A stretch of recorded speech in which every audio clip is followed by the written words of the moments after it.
Alabama's running game is terrible, and Indiana has an elite run defense. The Hoosiers should be able to win the game on that right there.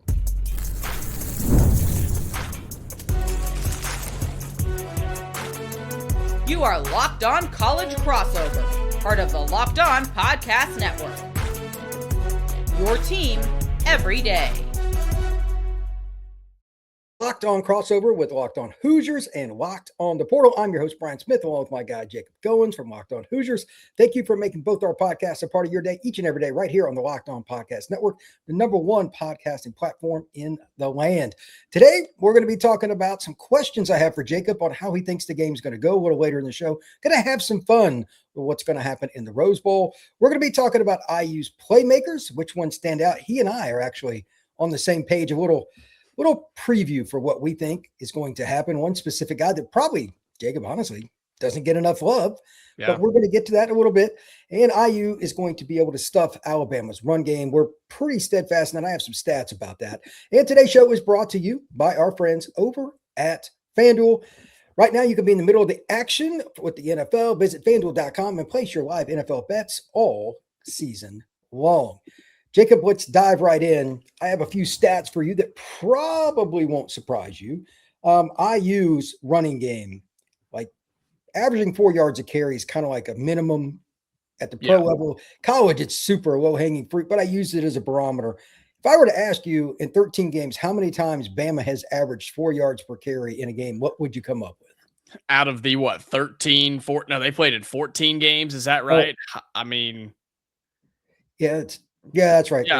14 because I don't know. Against P4 opponents, I'll say 2 or 3, maybe. Against P4, it's 1. For the season, it's 3. Oh.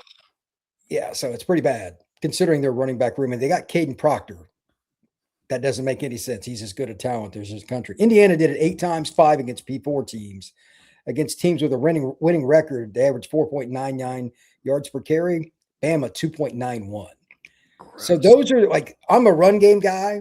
I don't care if you run the air raid. There's a way to run the ball in circumstances. And they run a version of the air raid, really, because they throw it so much. It's a little more pro style mixed in. And I love their schemes, but they didn't focus enough in the offseason on how to run the ball. And they got Daniel Hill, among others. That is an animal. Yeah. I don't understand that. By the way, for those that don't know, their longest run of the season by a mainstream guy in a big game is Hill's 30-yard run against Oklahoma. And for the game, they still ran for 28 yards.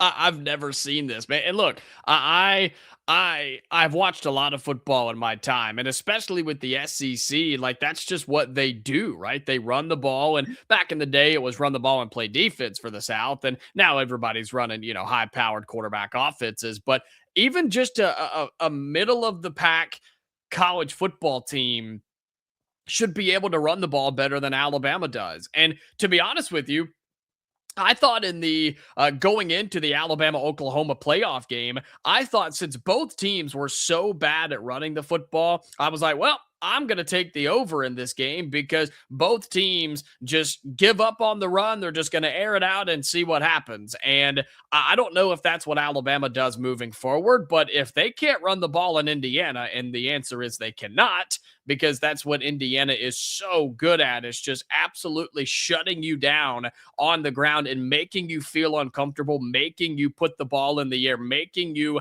try to pick apart the second and third levels, which are just as good for Indiana. Alabama's in trouble here, Brian, and I just don't understand. Even against bad opponents, Alabama can't run the football. I simply don't understand. And I'm sure Nick Saban is so happy watching from the stands of Bryant-Denny or the desk of College Game Day, knowing he doesn't have to deal with that. Here's an interesting stat for you. Indiana against Old Dominion, that Colton Joseph kid that's now in the portal, the quarterback, who's very talented. Yep. He had 179 yards rushing against Indiana by himself, and they ran for over 200. That was two big runs on those from that quarterback. Yep. He's a great athlete. After that, Indiana adjusted. They've had one team go over 100 against them. That was Penn State, 33 carries. They just don't. One of the best backs in the Big Ten. I mean, yeah, like that running back group at Penn State's legit, but they still only gave 117. Indiana didn't play the schedule Bama did, but it was still difficult enough. Iowa on the road, Oregon on the road. They played Ohio State in the Big Ten title game, I mean, that's a pretty good start. And again, Penn State's run game is good. I know their team was weird this year, but they were dominant, and teams they should smother, they did. Their consistency stands out to me. So my only real question here to you when it comes to the run game, do you think Bama will really try to mix in some different things, or they're just going to come out and throw it 50 times? I mean, they've got really good coaches, don't get me wrong, but what do you think they're going to try to do, and how is Indiana going to counter? Yeah, it's a good question. And I think it's something that Indiana's having to wrestle with, right? Because just as much as we ask the question, okay, how much is Alabama going to run the ball versus throw the ball? Indiana's defense with Bryant Haynes has to say, okay, how much do we prepare for them to run the ball versus preparing for them to throw the ball, right? Do we just lighten the box, make it a 3-man rush and drop 8 in coverage and make it, miserable for Ty Simpson? Or do we bring some pressure? Do we have some simulated pressure? Do we prepare for them to run and load the box a couple of times just to remind them that they can't do it?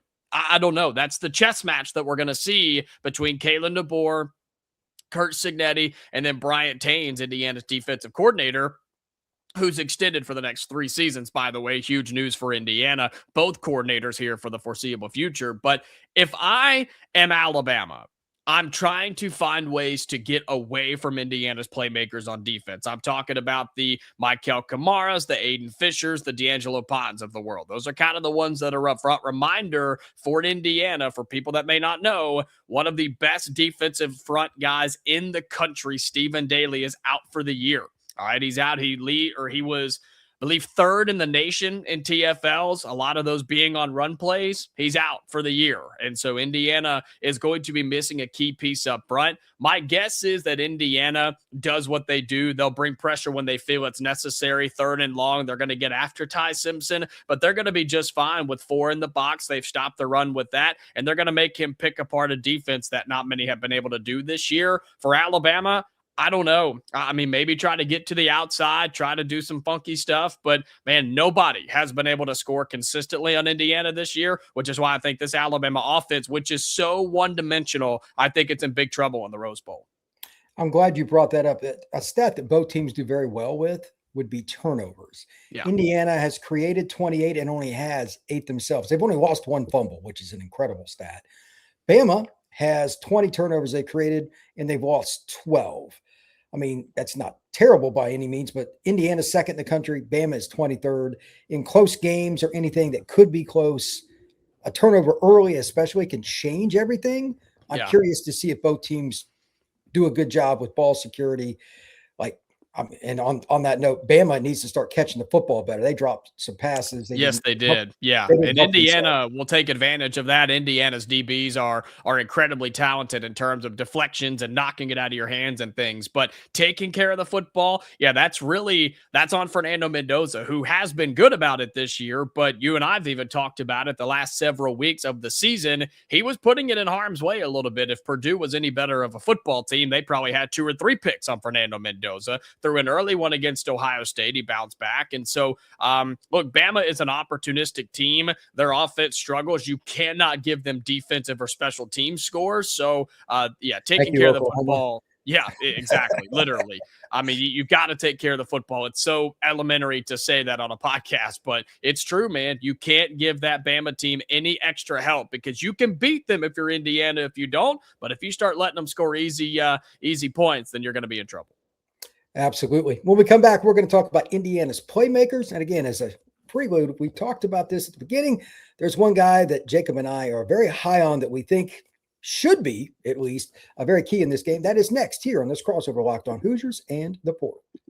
Today's show is brought to you by our friends at FanDuel. NFL Sundays move fast. One big play, and suddenly everything feels different. That's what makes live betting with FanDuel so exciting. You're not just watching the game, you're reacting to it in real time. With FanDuel, you can place bets as the action unfolds, every drive, every momentum swing, every highlight moment. Live betting is best when the game starts to shift. A receiver gets hot, a defense tightens up, or a momentum flips after a turnover. FanDuel lets you jump into the moment, no matter what it is that happens during the game, and the point spreads will change. The money lines will adjust instantly. Player props will update as the guys heat up, and you can score on anything from the next drive result, the totals, player prop, anything that you want with FanDuel. So if you want to be right in the middle of the action this season, visit FanDuel.com and place your NFL live bets all season long. FanDuel, the games move fast, and so can you. Thank you once again for making Locked On Hoosiers and Locked On the Portal a part of your day each and every day right here on the Locked On Podcast Network. I'm Brian Smith with Jacob Goins. Thank you for tuning in. Please like and subscribe. And Jacob, I'm going to just dump into this question immediately because I just think it's a fun one. Is there anybody that's a playmaker on Indiana's offense that doesn't get enough attention and or that you think the Hoosiers should try to use against Bama's zone defense? Yeah, the zone defense is the thing that you and I have both kind of narrowed in on here because there's no hiding Elijah Surratt. There's no hiding Omar Cooper. And I think Indiana's 1-2 punch at the running back position and Roman Hemby and Kalen Black are the best that it gets in the Big Ten. People don't talk about that enough, but it's fine. There's a guy on this team that receives catches from Fernando Mendoza, who is very disciplined, very important in the offense that Indiana runs because of the chip blocks, the downfield blocking, and just the size that he has up front when they need him to be. He's your traditional tight end. He is Riley Nowakowski. And this guy, my Hoosier fans know, Locked On Hoosier everydayers know this. I have talked about this guy time and time again. He's got just 25 catches on the year, but he averages almost 13 catches per grab or 13 yards per grab. And that means, Brian, I know it doesn't work this way directly. He's averaging more than a first down every time he touches the football. And the amount of slip screens where the line moves one way, he hits that chip block, peels out the other way, and all the offensive line goes with him. That's what Indiana has been so good at this year. They just don't do it a ton. And maybe that's by design, and maybe that's just because you have all these other dudes on the field too. I'm sure Ohio State's tight end feels the same way, who is very good, by the way. But Indiana has an opportunity to let Riley Nowakowski just go wild in this game. And Alabama may not even see it coming because of the middle of the field being open, because of the zone defense that Bama plays. You start to have some miscommunications break down when you play zone defense. Indiana's X factor very well could be Riley Nowakowski, who's talented. He's got size. He is faster than you think he is, and all he needs is one lead blocker, and he can pick up chunk yardage in a hurry. I think he could be a big, big factor for Indiana offensively because Bama's going to focus on Surratt and Cooper. How could you not? Those two guys are incredible to watch play football. I think Riley Nowakowski is absolutely somebody that fans need to keep an eye on. It's ironic. He didn't have a catch against Purdue, not that they needed him. Purdue's so awful. Yes. But he only had 2 catches in the last game. But Bama, when Oklahoma was attacking them early in the game before they just completely destroyed their own opportunity to win, they threw the ball in the middle of the field to a bevy of different guys. Yeah. And it took some accurate throws, and give John Mateer credit. He was dealing pretty early. He obviously faltered later on, but the middle of the field is the easiest way to do that because most teams don't think that a quarterback will throw that because it's more dangerous. And it is. But Mendoza, if you remember back to the Penn State game and the last drive, et cetera, that throw that he threw, Nowakowski was right there for one of maybe the most important play of that drive. That was a deep shot. Tight ends don't normally catch that. Not many quarterbacks trust the tight end to throw a deep shot to a tight end, and he did. Those are the kinds of plays I'm talking about. It may only be 1 or 2 plays like that. Yeah. The middle of the field, if it's open, Fernando will throw it, and they could still do some of the slip screens, but the zone will at least somewhat mitigate that, but that'll give you more chances beyond the linebackers. And no linebackers are good in coverage. It's just not true. And Indiana. I think Aiden Fisher is. I think Aiden Fisher is pretty darn good in coverage. Indiana's All-American linebacker, but I think he's solid. But I know what you mean. I mean, consistently, no. That they're not built to consistently drop in coverage, right? That's what you're getting at. Is they're not consistently built to drop back. Like that's not what their job is. But my concern for Alabama as we get closer to this game, I know we have more than a week before it happens, but my concern for Bama, when you look through their schedule, because you mentioned something earlier about them, seeing teams in the SEC and the schedule that they go through, but has Alabama seen a quarterback receiver combination like Indiana's going to present to them in the Rose Bowl? You're talking about the best player in the country in Fernando Mendoza, the Heisman Trophy winner. You're talking about Elijah Surratt and Omar Cooper, who I think are straight dudes on Sundays in the NFL, plus Indiana's running back duo. I'm not going to say they're top of the line in the nation. I think they're very talented, but look at Alabama's schedule. Who's the best quarterback that they saw this year? I mean, you could say Diego Pavia, right? Because he was in New York. They handled him and did well. But I don't think Vanderbilt's got the receivers like Indiana does, right? You look at South Carolina, Lenora Sellers. I think he's extremely talented. They clearly don't have the playmakers that they did a year ago. Georgia, maybe in terms of playmakers, but I take Indiana's guys on the outside before I take Georgia's, and even Oklahoma. I think they obviously Mateer's a good quarterback, but they don't have the dudes on the outside. I think this is the best quarterback receiver combination that Indiana will present that Alabama has seen all season long. And I just don't think they're ready for it in the Rose Bowl. Indiana's offensive line better be ready. No doubt about that. Indiana's offensive line better be ready to go. But if you give Mendoza time, he's proven it. He's the best in the country for a reason. And I just don't think Alabama can hang with Indiana for 4 quarters with their defense versus Indiana's high-powered offense that has proven for 2 years now, Brian, they can drop 60 on almost anybody when they really want to.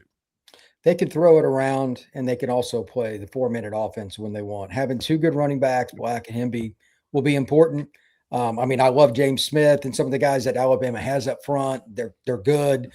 But at the same time, I just don't think Alabama's defense can make up for their lack of a running game, and they're probably going to lose the field position battle. I'm going to throw this out here because I don't like kickers anyway, but I do not want to see anything like what we saw in the first round of the playoffs from the kicking games in this one. Oh, my horrible. God. Horrible. I don't know what happened with all these teams. Like the kicker from Oklahoma was first-team All-American. He was the Luke Rosa winner. He was the nation's best kicker. And he was like, nope, that was bad. I mean, I feel bad for the guy, but he didn't make him, man. That's all there is to it. He didn't make him. Hey, I'll say this for Indiana special teams before we move on to our final segment. The idea that Indiana, weirdly enough, doesn't use special teams all that much, that's a weird flex, and it sounds very arrogant, but it's true. Indiana just doesn't punt the ball very much, and they don't kick a whole lot of field goals because they go on long drives and they typically score touchdowns. That's just that's a fact. You can look at the stats. Again, it comes off so high and mighty, and I totally understand. But Nico Radicic this year for Indiana, he has attempted 16 field goals. 16 across the season. And then Brendan Frankie, your long distance kicker, has kicked 2, but he's been banged up. So that's it. So special teams could be interesting.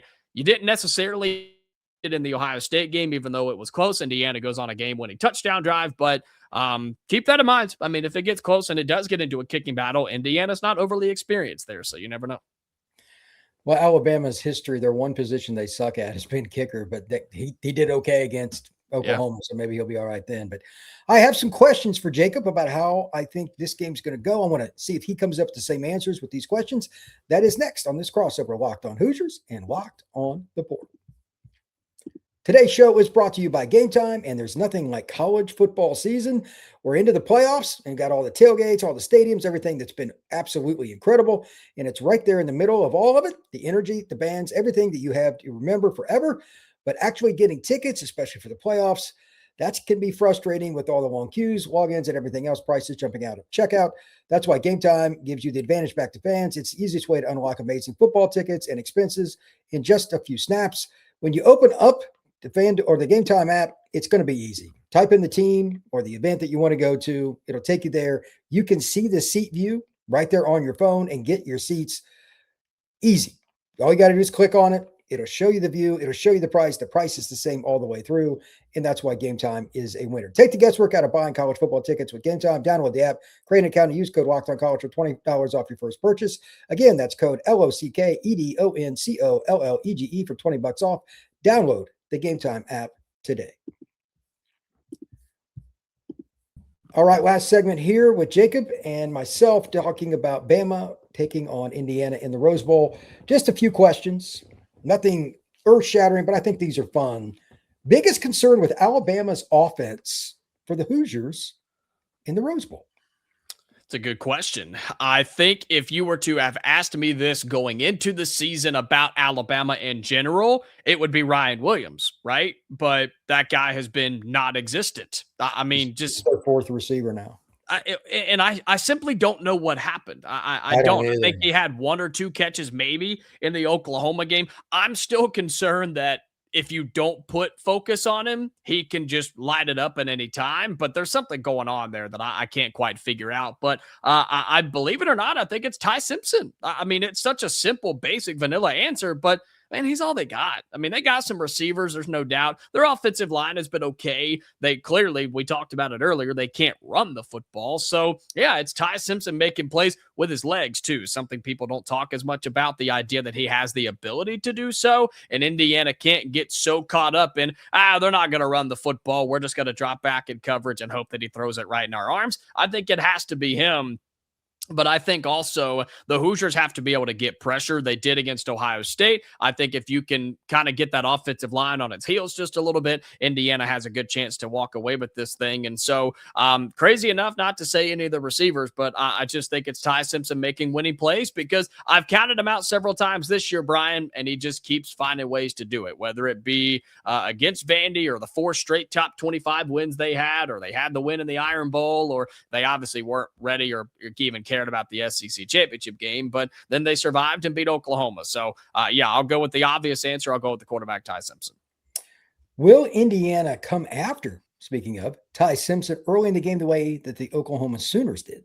I think so. I think so. I talked about Indiana getting sacks. Julian Sayin, I've dropped this nugget several times and it's fascinating. Julian Sayin for Ohio State had been sacked 6 times all year going into the Big Ten championship game. He got sacked 5 times. That's right, 5 times in the Big Ten championship game. Indiana will absolutely come after him. And the good news is it's from different directions, it's from different places, and it's at all different times. Bryant Haynes and his staff are so dialed in with what they want to do defensively. Again, Stephen Daly being out changes that a little bit. There's no doubt about it. But Indiana's an aggressive team, and they love to get after the quarterback. Look, and I don't think Ty Simpson's 100% healthy. You said that going into the Bama-Oklahoma game. I still think that's the case. He took a couple of pops from the Sooners. He's got some time to get right, I guess. Indiana's coming after him, and they should. They absolutely should. You have the advantage up front if you're the Hoosiers with your defensive line versus Alabama's offensive line, which I know is a crazy saying, but it's true. Get after him. If he feels stressed, if he feels rushed, if he feels worried in the pocket, he won't be able to deliver balls that he wants to deliver downfield. Then you've got Indiana secondary, which is really, really good. And I think that's where you start to see some turnovers. So, yeah, no doubt about it. Indiana's coming after Ty Simpson all night long in the Rose Bowl. I tend to agree. I think that the blitzes bothered him early. He adjusted. He did a nice job, and their offensive line adjusted too. But you got to take more advantage of it and not kill yourself on special teams. I don't think Indiana will do that.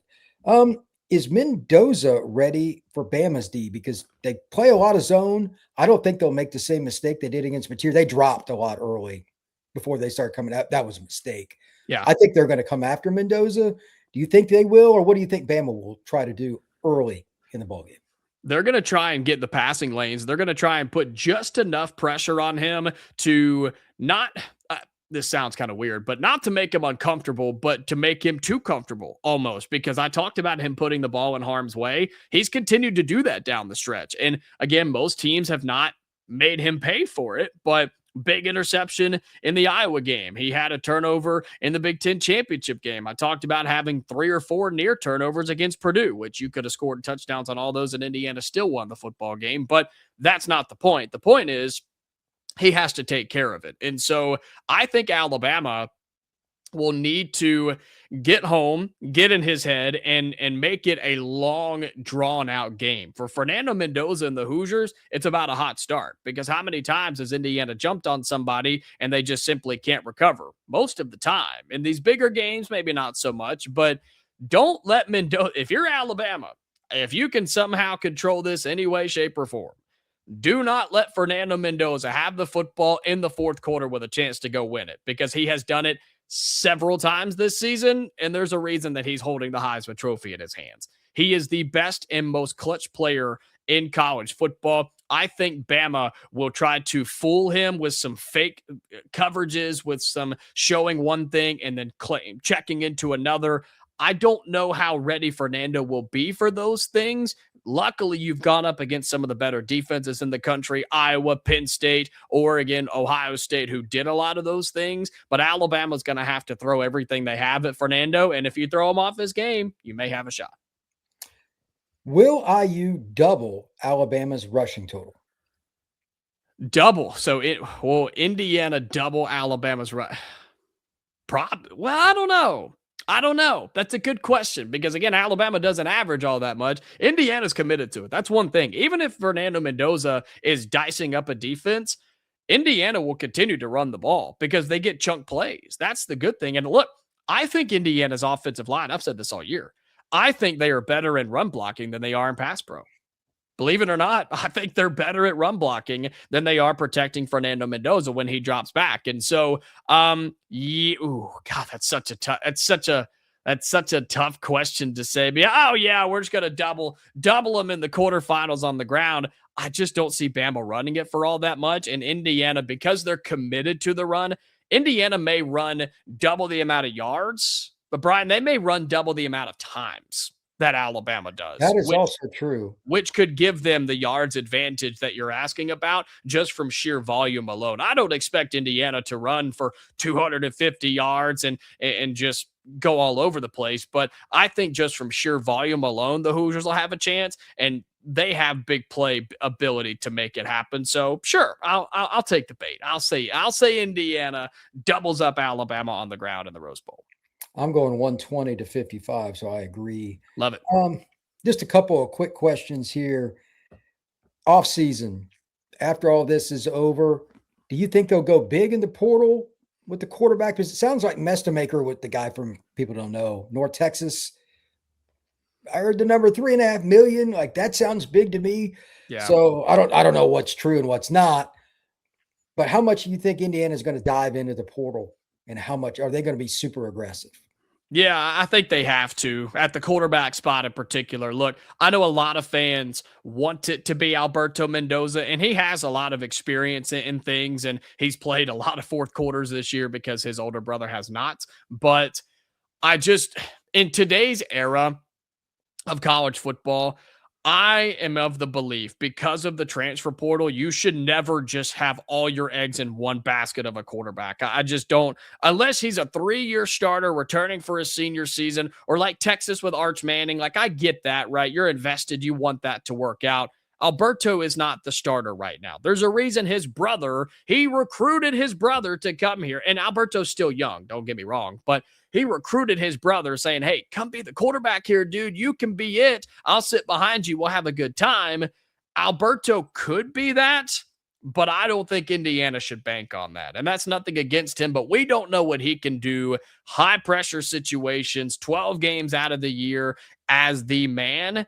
And I think you can go get somebody that you would feel a lot more confident in. So whether it's Mestamaker, whether it's Josh Hoover, whether it's Sam Levitt, Brendan Swords, all these names are out there right now who are not technically in the portal yet. We got to keep reminding people of that. But, they're not talking to anybody, and their phones are shut off, and they're not, none of those sketchy things are happening. I think Indiana will go and get somebody in the transfer portal. And if Alberto wins the job, by all means, brother, take the reins and have a good time. But I think Indiana will go get somebody in the portal at the quarterback spot.